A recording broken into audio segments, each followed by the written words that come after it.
연준은 9월 FOMC 회의를 열어서 기준금리를 5.25에서 5.5%로 유지한다고 발표하기는 했는데요. 이날 업데이트된 경제 전망가 점도표는 예상보다 매파적이었다는 평가가 있었어요. 회의록 발표 이후 파월의 연설이 진행되는 동안 미증시는 S&P 500 지수 기준으로 0.94% 하락했고, 목요일 한국 역시 코스피가 1.75%나 하락했으니까요. 우선 3개월 만에 업데이트된 점도표에서 연준 위원들은 올 연말 최종 금리 전망치를 기존의 5.6%로 유지했는데요. 이는 기준금리가 현재보다 0.25%포인트 인상해야 도달이 가능한 범위죠. 연내 추가 한 차례 금리 인상 가능성을 신호한 걸로 풀이가 되는데요.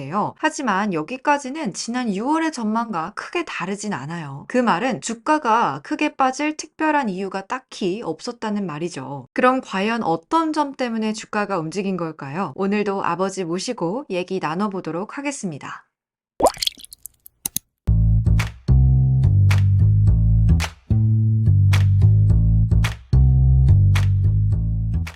아버지, 연준이 시장의 예상대로 기준금리를 동결한다고 말을 하기도 했고, 또 지난 6월과 비교했을 때 그렇게 크게 달라진 건 없다고 생각을 했는데, 주가가 꽤 많이 빠졌어요. 점도표에서 터미널 금리 수준에 대한 전망은 네 말대로 전혀 달라진 게 없어. 달라진 부분은 내년 금리 전망 부분인데 2024년 말까지 금리가 지난 6월 달의 전망치하고 많이 달라졌거든. 체크해봤지? 5.1%로 지난 6월 점도표상의 4.6%에서 0.5%포인트 올려 잡았죠. 앞서 6월 점도표에서는 올 연말 기준금리가 5.6%로 정점을 찍은 후에 24년 말에는 4.6%로 총 1%포인트 인하될 걸로 예상을 했었는데요. 이번에 새롭게 업데이트된 점도표에서 24년 말 금리 전망치를 5.1%로 올려 잡음으로써 24년 인하폭이 0.5%포인트에 그칠 걸로 수정을 한 거예요. 2025년도 말 최종금리 전망치도 3.9%로 6월의 전망치였던 3.4%보다도 50베이스 포인트 높아졌지. 2026년 말 전망치는 2.9%로 제시됐는데, 그러니까 금리 고점에 대한 생각은 달라진 것이 딱히 없었어. 좀 더 오랜 시간 고금리가 유지될 것이라는 생각이 여기에 추가된 거야. 만약에 올해 한 차례 금리를 더 올린다면 내년 금리 인하폭은 고작 25베이스 포인트에 불과하다는 말이잖아. 지금까지 100bp 정도 내릴 것이다라고 시장에서는 기대했었는데 그만큼 실망이 컸겠지, 당연히. 그럼 연준이 당초보다 매파적인 행보를 예고한 이유가 뭐예요? 여전히 높은 물가에 대한 경계심이 있었을 거고 또 강력한 경제에 대한 자신감도 있었을 거야. 실제로 성명서 곳곳에는 경제에 대한 자신감이 듬뿍 배어 있었는데, 인플레이션이 여전히 높은 수준이며 이전 전망보다 강력한 경제 및 고용 증가 전망을 반영해서 연착륙을 염두에 두고 경제 전망을 포함시켰다, 이렇게 밝혔거든. 하긴 이번에 3개월 만에 업데이트된 경제 전망 요약 자료에서도 연준은 올해 미국 경제가 연율로 2.1%의 성장률을 기록할 걸로 예상을 했더라고요. 지난 6월에는 고작 0.4%였는데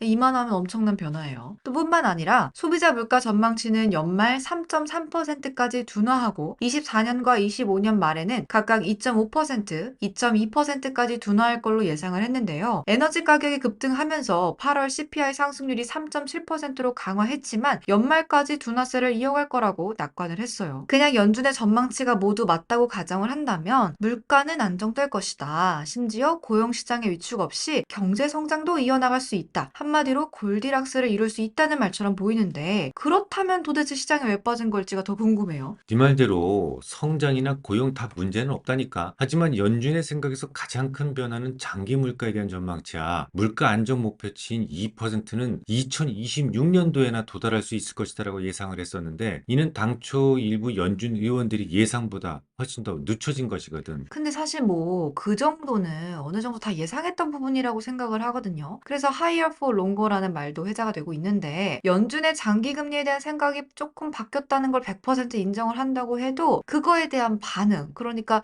주가가 큰 폭으로 하락한 이유는 될 수 없다고 생각을 하거든요. 그래, 이수 말이 맞아. 그 정도로 주가 급락을 모두 설명할 수는 없어. 아빠는 파월이 말을 바꾼 것이 주가 하락의 가장 큰 이유라고 생각해. 물론 당장 오늘 저녁 일도 모르는 거니까 누구나 말은 바꿀 수는 있어. 하지만 너무 급하게 바꾸는 바람에 시장이 놀란 거야. 파월은 회의록 발표 이후 있었던 기자회견에서 중립금리의 상향 조정 가능성을 언급했었지. 그쵸? 지난번 잭슨홀에서는 중립금리 상승 가능성에 대해서 가능성조차 일축했었잖아. 근데 이번 FOMC 회의에서는 기자들의 질문에 대해서 중립금리가 상승했을 수 있다라고 말을 바꿨단 말이지. 실제로 그 전까지는 그저 약보합 정도에 머물던 증시가 본격적으로 하락을 시작했었기 때문에 파월이 말을 바꾼 것, 갑자기 바꾼 것이 주가를 하락시킨 가장 큰 원인을 제공했다라고 생각을 해. 중립금리라는 거는 경제에 해를 끼치지 않는 한계금리를 의미하죠. 그러니까 중립금리가 2.5%라면 2.5% 이상부터는 경제에 악영향을 줄 수 있다는 말이에요. 지금까지 중립금리는 2.5%가 대세였고 그보다는 지금 현재 금리가 3%포인트나 높기 때문에 충분히 제약적이라고 믿고 있었거든요. 하지만 중립금리가 상향 조정될 수도 있다는 말은 금리를 더 올려야 제약적 수준에 도달할 수 있다는 말이 되는데 한마디로 금리를 더 올릴 수도 있다는 말이잖아요. 그렇지. 하지만 그럼에도 불구하고 아빠는 여전히 5.5% 수준이 터미널 금리가 돼야 된다고 생각을 하고 있어.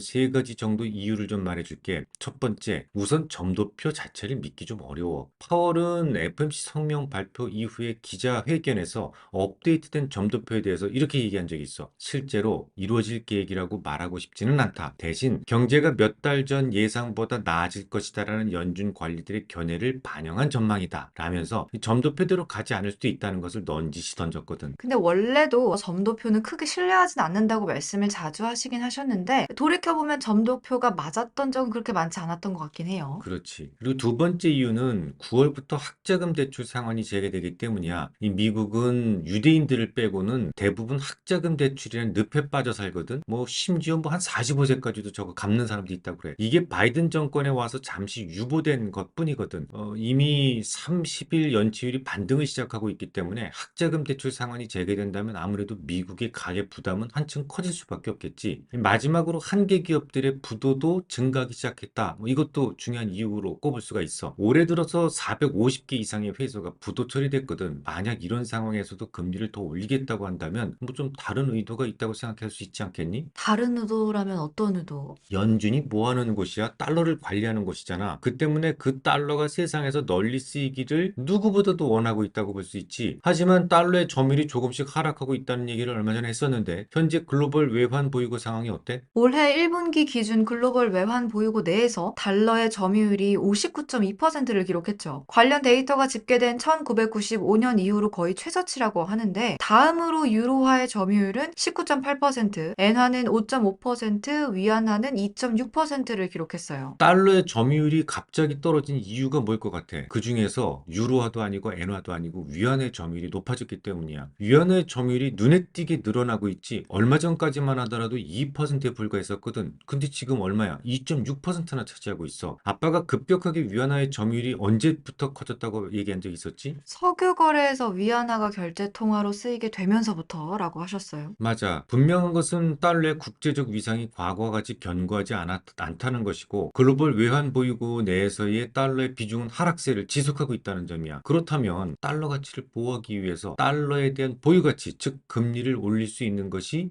유리할 수밖에 없는 거야. 세상에는 연기금 같은 소위 안전자산을 원하는 기본 수요가 많이 있는데 완전한 그 안전자산이면서도 금리를 많이 준다면 어떨까? 굳이 뭐 다른 곳에 한눈을 팔 필요가 없다는 말이 되겠죠. 가장 부도 위험이 없는 절대 안전 자산인데 이자까지 많이 쳐주면 다른 안전 자산은 뭐 거들떠도 안 보지 않을까요? 그렇지. 아무튼 현재 중립금리가 이미 충분히 제약적이다라는 점은 최근 투기 등급 채권의 부도율이 4%에 근접하고 있다는 점을 통해서도 입증이 가능한데 하지만 그럼에도 불구하고 금리를 추가로 올린다면 다른 의도가 있기 때문일 것이다라고 생각하고 있어. 터미널 금리가 5.5%라고 생각하시는 이유에는 총 세 가지가 있었는데 그런 이유들이 있음에도 계속해서 금리를 올린다면 위안화를 견제하기 위해서 달러의 보유 가치를 올리는 것과 같은 다른 의도가 있을 수도 있다는 말씀인 거네요. 그럼 이제 정리를 해볼게요. 시장이 조정을 보인 이유는 파월이 갑자기 말을 바꿨기 때문이었어요. 또한 높은 금리가 좀 더 오랜 시간 기간 유지될 수 있을 거라는 점을 인지하면서 장기금리가 오르기 시작한 게 주가 하락의 결정적인 이유이지 않을까 생각합니다. 사실 그 외에는 특별히 달라진 건 없는데요. 다만 장기금리가 충분히 반영되는 11월 전후까지는 시장이 다소 지루한 등락을 거듭할 가능성이 조금 커질 수 있겠죠.